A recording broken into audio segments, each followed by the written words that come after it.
talking about the Atlanta Hawks and the Cleveland Cavaliers. In Cleveland tonight, these two teams meet by the way of the Cavs losing to Brooklyn and the Hawks absolutely clobbering the Hornets by 29 points the other night.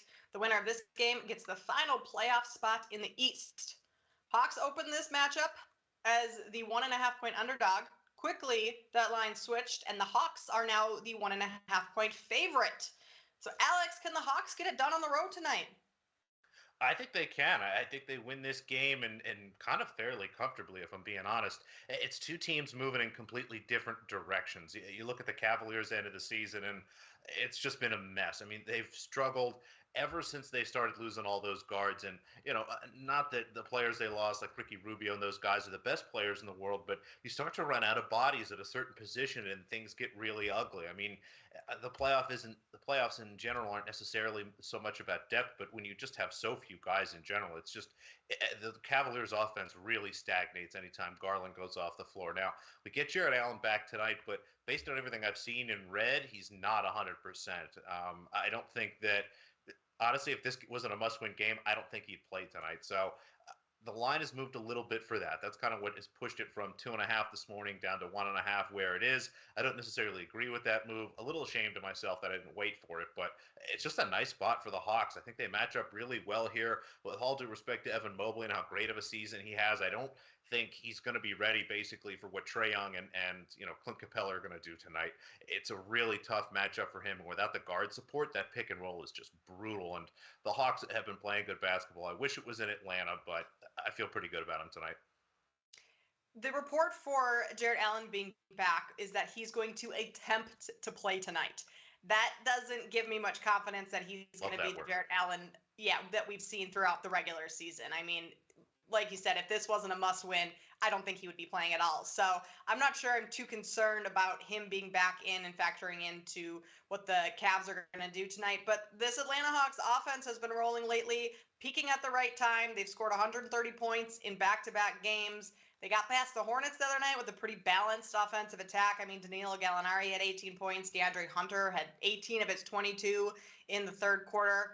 And against the Cavs this year, 6 players are averaging double digits, which is a great sign coming into tonight. Hawks have also dominated this series 3-1, both straight up and against the spread. So I am also going to play the Hawks -1.5 tonight. Chris, you aligned with us on this one? I am. We're all on the same side on this one. There's just no way that I could take the Cavs right now in any form. And you got to like what you saw from the Hawks the other night. Obviously, playing against the Hornets, who didn't offer a lot of resistance at all in that game. I mean, the Hornets barely showed up. So that just wasn't a good look for them. So kind of tough to know what to take from that game for the Hawks. But there was a lot to like. Atlanta, I mean, they shot over 50% from beyond the arc. So, if Cleveland allows anything close to that tonight, it's going to be game over quick in this one. And, that's nothing new for the Atlanta Hawks. They've been one of the best three-point shooting teams all year. They're averaging 118 points since the All-Star break. And the thing about Cleveland is the thing about a lot of these teams, it's really tough to hang with the Atlanta Hawks when they're fluid and in rhythm from beyond the arc, especially if your team isn't predicated on that three-point shot, which Cleveland is not. They don't take a lot of three-pointers. They don't defend the three-pointer very well. They're mediocre in those categories. They really don't defend it from the corner. And these Hawks love a corner three-point shot. Obviously Cleveland's at home and they have more rest, but I'm not sure how much that helps here. If anything, the Hawks still in rhythm maybe from that matchup 2 nights ago. That could be a good thing for them, right? And no one's really talking about the Hawks either. Obviously, great offensive show from them 2 nights ago, but their defense really stepped up too.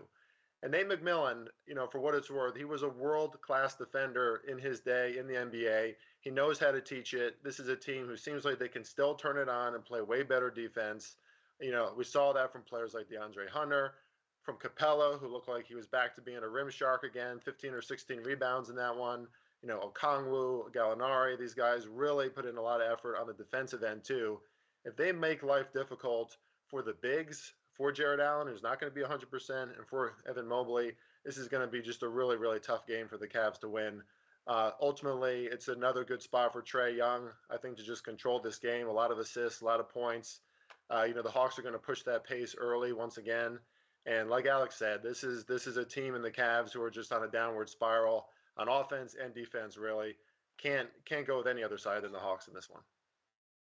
So we kind of have two conflicting narratives in this game a little bit. Hawks are bad on the road. Cavs are great at home. Hawks can score. Cavs can play defense. Does that matter at all, Alex, in terms of Hawks being on the road and the Cavs at home? Or at this point of the season, it's anyone's game? I did say I'd prefer Atlanta to be home, but again, it's not like Cleveland is. It's not like they're going to Utah or Denver or they're going to Madison Square Garden or they're going to Miami where they had all the temptation the night before. Like, it's Cleveland. The Rock and Roll Hall of Fame is really cool, but I'm pretty sure they were able to get a good night's rest and focus on some basketball and stuff. But in general, the matchup, it's one of my favorite things to look at is additional possessions. What team is getting more offensive rebounds, turning the ball over less? And in just about every matchup these two teams played, Atlanta had more possessions, and that's going to be huge and only going to be better again if Jarrett Allen isn't 100% tonight. So as much as I like home and away trends, it's not as big of a deal in the postseason where, again, they had a night off to rest. Going from Atlanta to Cleveland is not the worst travel spot in the world. It's one time zone over. They'll be fine. All right, well, all three of us on the same side agreeing tonight, all taking the Hawks -1.5 to